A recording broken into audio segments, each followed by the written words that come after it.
l'Association internationale Mémoire et Partage de m'avoir permis de parler devant une assemblée aussi honorable. Je remercie le président, les membres, et président, les dirigeants et les membres de cette association.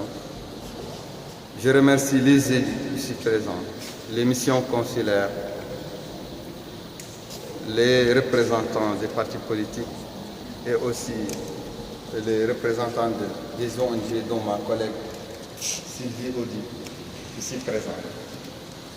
Je remercie aussi les orateurs qui m'ont précédé ici à ce podium. Et je vous apporte les messages et le ressenti de beaucoup de populations de par le monde, victimes d'esclavage dans toutes ses formes, victimes des pratiques et des idées suprémacistes. Je m'érige à travers cette tribune contre le regain et le réveil des idées suprémacistes qui ont semblé avoir disparu de notre monde et que nous voyons maintenant la résurgence à travers les élections dans le monde libre, dans les États démocratiques. Je m'érige contre les frontières, contre les forteresses, contre les murs dressés à chaque frontière pour compliquer encore et remettre en cause des droits fondamentaux inscrits dans des constitutions européennes, américaines et en France particulièrement. Ces frontières et ces remises en cause des droits acquis de haute lutte par les peuples compliquent la vie de peuples entiers qui, sous la menace de la terreur, de l'arbitraire et des calamités naturelles, viennent frapper aux portes des pays où la liberté a déjà pris forme, où le droit a déjà pris forme. Je l'ai dit à plusieurs membres du gouvernement européen que les frontières que dresse l'Europe, que dresse l'Amérique, représentent un vivier sur lequel prospèrent les esclavagistes de par le monde. J'ai dit, et je le dis ici, qu'il faut ouvrir des filières légales aux demandeurs d'asile, à ceux qui ont besoin de protection, à ceux que le droit de la France, le droit de l'Europe, le droit de l'Amérique protège.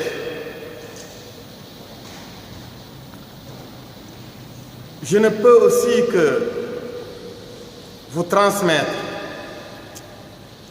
le message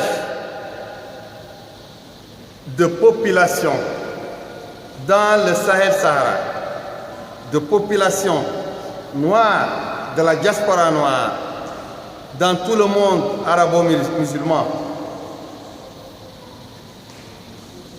J'ai parlé de la Mauritanie jusqu'au fin fond de l'Inde.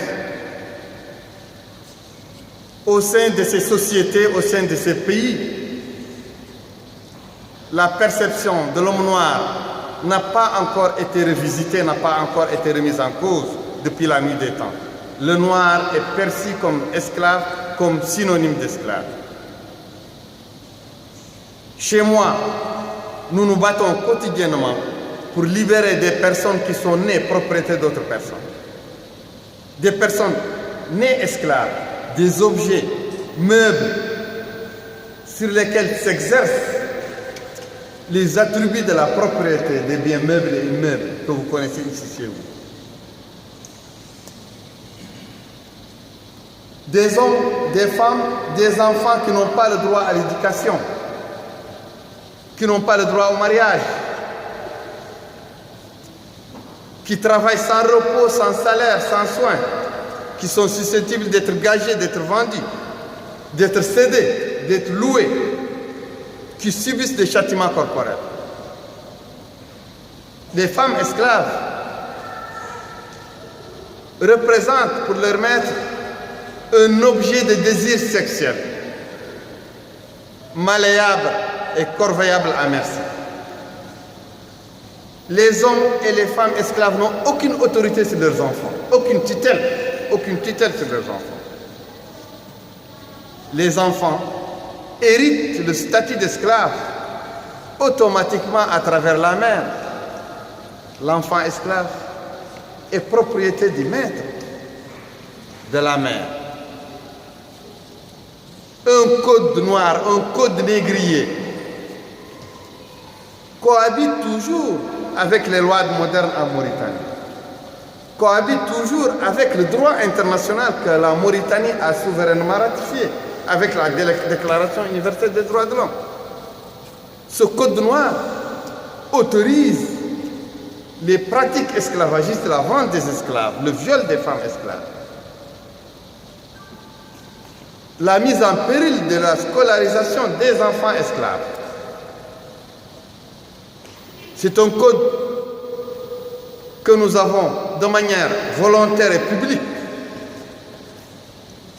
incinéré en guise de révolte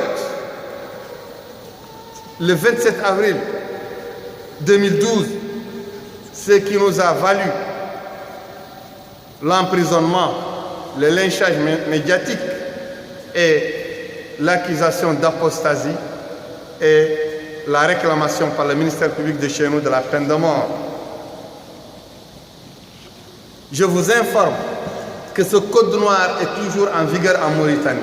Je vous informe que des centaines de milliers d'esclaves, en majorité des femmes et des enfants en Mauritanie, continuent toujours à subir le joug de ce code, le joug de maîtres, de criminels d'esclavage qui utilisent ce code pour maintenir la domination, l'exploitation, le viol, les châtiments corporels contre ces personnes, en majorité des femmes et des enfants.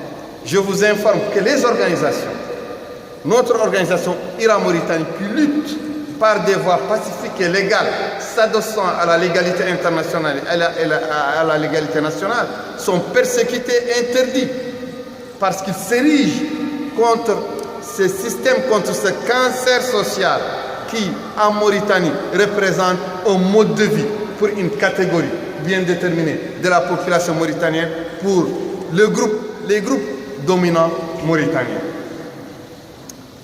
Je vous informe que moi-même et plusieurs de mes amis, on a subi la prison, la torture, les condamnations à de lourdes peines de prison, jusqu'à 15 ans de prison. Deux de nos militants continuent à croupir dans les geôles, dans le bagne de Bir Mougraine en Mauritanie, pour avoir milité dans notre organisation contre l'esclavage.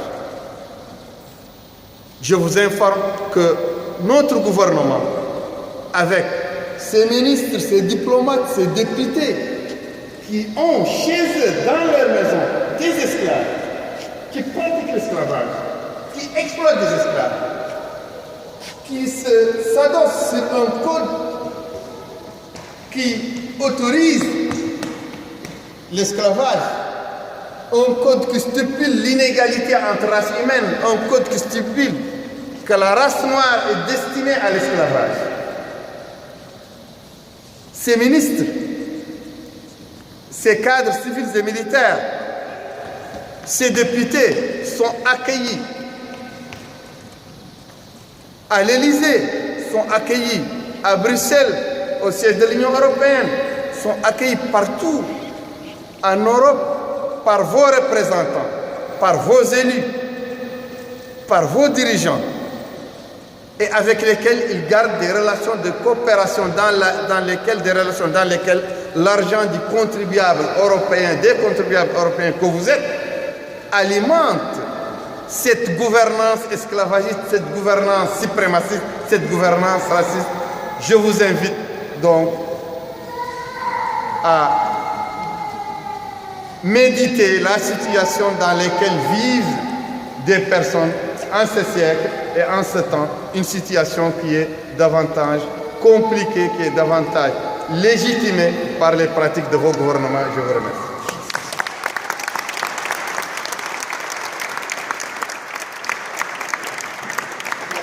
Merci beaucoup et vraiment soyez indulgents avec nous, monsieur Grandabé, parce que nous vous avons cueilli au vol, vous n'avez pas pu et nous vous avons exposé comme ça. Nous allons avoir tout à l'heure tout le temps nécessaire pour que vous puissiez nous expliquer exactement le sens de votre travail. Donc pour conclure,